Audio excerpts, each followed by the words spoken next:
Te doy la bienvenida, por supuesto, a este estudio a mi querido Arturo Ávila, que es el editor de V-Analytics, que es un suplemento en materia de seguridad del Excelsior, y también el presidente de IBN, Industrias Militares. Querido Arturo, ¿cómo estás? Con el gusto de verte, Paco, como siempre. Igualmente, el gusto de saludarte. Además, el día de hoy nos trae una muy importante investigación que se hizo a través de V-Analytics sobre el movimiento del 68, con datos inéditos verdaderamente, algo que no se había presentado hasta el día de hoy, que son, pues bueno, 50 años después. Así es, mi querido Paco. La verdad es que el equipo de V-Analytics, que tiene un compromiso muy grande con nuestro país, lo que hizo fue un análisis de datos muy concreto de las principales aportaciones narrativas, editoriales, investigaciones que han sido desde el 68. El día de mañana se conmemoran ya 50 años y en ese sentido los analistas de datos de V-Analytics le entramos muy fuerte a este tema, a tratar de entenderlo, pero desde una perspectiva que no se había analizado y que tiene que ver fundamentalmente con la sucesión presidencial.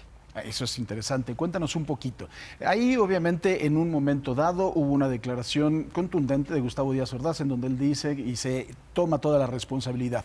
Pero hay que recordar que el secretario de Gobernación fue el siguiente presidente y también tenía que ver con la política interna, que era Luis Echeverría. ¿Qué es lo que tenemos de eso? Así es. Bueno, le entramos a varias obras. Por ejemplo, traemos documentos de la CIA, de Kate Doyle, de Luis González de Alba, de Enrique Krause, de Jacinto Rodríguez Muguía, de Julio Scherer, de Carlos Monsiváis, de Elena Poniatowska. Es decir, las principales obras que tienen que ver con la narrativa editorial del 68. Además de documentos inéditos, documentos clasificados de la CIA, en donde empezamos a tratar de entender cuál era esta trama que se había generado atrás de este lamentable evento del 2 de octubre. Lo que encontramos fue, pues claramente, una estrategia muy maquiavélica de una lucha por la sucesión presidencial, en donde tenías algunos participantes, estaba Ortiz Mena, estaba Maniatiu, estaba por supuesto el general Corona del Rosal y Luis Echeverría, ¿no? Y en ese sentido había un documento clasificado de la CIA, y hay un documento que es clasificado de la CIA, que dice que por ahí sonaba en las voces del presidente Díaz Ordaz la posibilidad de que el general Corona del Rosal fuera el próximo presidente de nuestro país. Entonces, esto despertó focos rojos, obviamente. Y en ese sentido, se empezó a fraguar toda una estrategia muy clara para tratar de evitar que esto sucediera. Desacreditar al ejército era la forma, claro. Desacreditando al ejército. Entonces, cuando tú ves el 2 de octubre y empiezas a entender todos los actores que participaron, ¿no? Desde el ejército, los estudiantes, por supuesto, el Estado Mayor Presidencial, que hay que dejar claro que no es el ejército, ¿no? Y por supuesto, la Secretaría de Gobernación, te puedes dar cuenta que pasaron cosas impresionantes, ¿no? Por ejemplo, ¿no? En el video que estamos viendo se puede ver cómo, por supuesto, hay bengalas que se avientan. Estas bengalas no vienen, como se puede observar en este video, de un helicóptero, como se mencionaba, vienen del edificio que está frontal. La gente está saliendo, están corriendo de frente al Templo de Santiago y al edificio de Relaciones Exteriores. ¿Esto qué quiere decir? Que los tiros venían de ahí.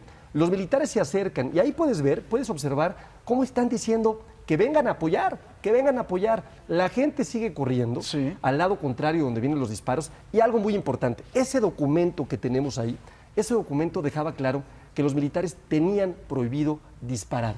¿De quién venía la orden? Bueno, venía la orden de la Secretaría de la Defensa, del secretario de la Defensa, y era muy claro, ¿no? ¿Qué decía este documento? Decía, empleen la prudencia. Pero algo que es espectacular, y ahí lo vamos a ver ahorita en la pantalla también, es no hacer fuego hasta tener 5 muertos. Imagínate tú esto, Paco. O sea, tenía que haber 5 militares muertos para que ellos pudieran tenían que tener iniciar 5 bajas. el fuego. 5 bajas, ¿no? Y ahí está en la orden también que estamos viendo en la pantalla. Ese documento es un documento de la CIA. Es un documento desclasificado ya, es un documento del Ejército Mexicano que estamos dando a conocer aquí en tu programa, ¿no? Es la orden exacta que se dio a los militares en 1968. No podían disparar hasta que no hubiera 5 bajas. No podían disparar. Entonces, cuando tú ves en ese video que vimos cómo la gente va corriendo hacia la plaza, ves incluso militares que empiezan a sacar a familias. Ves a militares que están protegiendo. Ahí está el video justamente, ¿no? Vemos también cómo los que empiezan a caer son militares, y ahorita lo vamos a señalar también. Y en ese sentido, se postran pecho tierra contra el edificio de Relaciones Exteriores, contra el Templo de Santiago, porque desde ahí estaban siendo disparados. ¿Qué quiere decir esto? Hay una gran trampa para el ejército en 1968. El 2 de octubre le ponen una trampa al ejército. ¿Con esto qué se logró? Bueno, se logró que nunca más en la vida un militar pudiera aspirar a la presidencia de la República. Y por supuesto, tumbar la candidatura que tenía Corona del Rosal. Pues qué macabro. ¿Y de dónde podría venir esto de los demás candidatos de la Secretaría de Gobernación? ¿De dónde? La narrativa editorial que tenemos indica que todo iba a quien era secretario de Gobernación en ese momento, Luis Echeverría. Luis Echeverría. ¿Y a quién pudo haber utilizado para esos disparos? Bueno, se dicen varias cosas, ¿no? Por ejemplo, se dice que había unos departamentos que eran de familiares de Luis Echeverría, que de ahí inician justamente los disparos. Y después se crea una enorme confusión, porque, como bien dice Maquiavelo, donde hay confusión se pueden obtener ciertos beneficios, ¿no? Y bueno, en ese sentido empiezan los disparos. Cuando salen las bengalas, se escuchan armas automáticas. Y un dato que es muy importante es que los militares no llevaban armas automáticas, pero inmediatamente cuando caen las bengalas, lo que se escucha son ametralladores. ¿Eso que estamos viendo, esas imágenes de gente que está tumbada, son muertos? Bueno, sí, claro. Bueno, no, son los militares pecho tierra contra el Templo de Santiago, pero en las siguientes imágenes sí se empiezan a ver cómo caen muertos. Y los primeros que caen muertos son soldados. O sea, tú pones a ver, si vemos esta imagen, ahorita va a correr un poquito más adelante. Ahí es cuando los soldados están llegando a tratar de ayudar. Ahí están llegando, ¿no? El ejército no iba a matar, ahí ves subiendo. El que va subiendo, ese empieza a decir, vengan a ayudar. Ahí está la imagen donde está diciendo, vengan a ayudar. Ahí no se ve que estén disparándolo en contra de la gente. No, y ahí están las ametralladoras dándole, ¿no? La gente sigue corriendo. Los militares, si te das cuenta, están tratando de ver de dónde vienen los disparos. Es decir, están buscando por dónde pueden venir los disparos. Lo que vemos también en este video es la gente sigue corriendo, ¿no?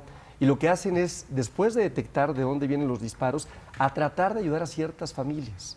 Y entonces hay unas tomas por ahí donde se puede observar también ahorita cómo empiezan a sacar a varias familias. Ahí no están deteniendo a nadie, están dejando que todo el mundo salga. Fíjate, ¿no? Ahí ya cae un militar. Ahí cae un militar, ¿no? Luego vamos a ver ahí, cae otro militar. ¿No? Ahí están sacando una familia, ¿no? Están sacando a la familia para que logren escapar. Y se postran pecho tierra contra el Templo de Santiago y contra el edificio de Relaciones Exteriores para protegerse de los disparos que seguían dándose en ese momento contra los soldados. Esos son los militares que están tratando de repeler la agresión. Son soldados, pecho tierra, tratando de repeler la agresión. Qué cosa tan macabra lo que nos estás contando, ¿eh? De ahí podrían venir algunos tiros. Y ahí están las bengalas, ¿no? Las bengalas, ¿te acuerdas que se decía que había un helicóptero? Claro, ¿no? sí. El helicóptero, hay imágenes también que obtuvimos, también clasificadas, en donde el helicóptero está volando sin las puertas o las compuertas abiertas. No iba equipado para disparar. Y en esta imagen es clarísimo que viene precisamente de una ventana del edificio de la Plaza de las Tres Culturas. Pues que es increíble, ¿no? La manipulación que hemos tenido hasta el día de hoy de este asunto, cómo los documentos pueden empezar a darte una cierta certeza de qué fue lo que sucedió y además de todo, qué asco, ¿no? Qué asco. O sea, qué asco. Un tema de sucesión presidencial provocó una gran tragedia. Por supuesto, las víctimas, los estudiantes, no hay lugar a dudas.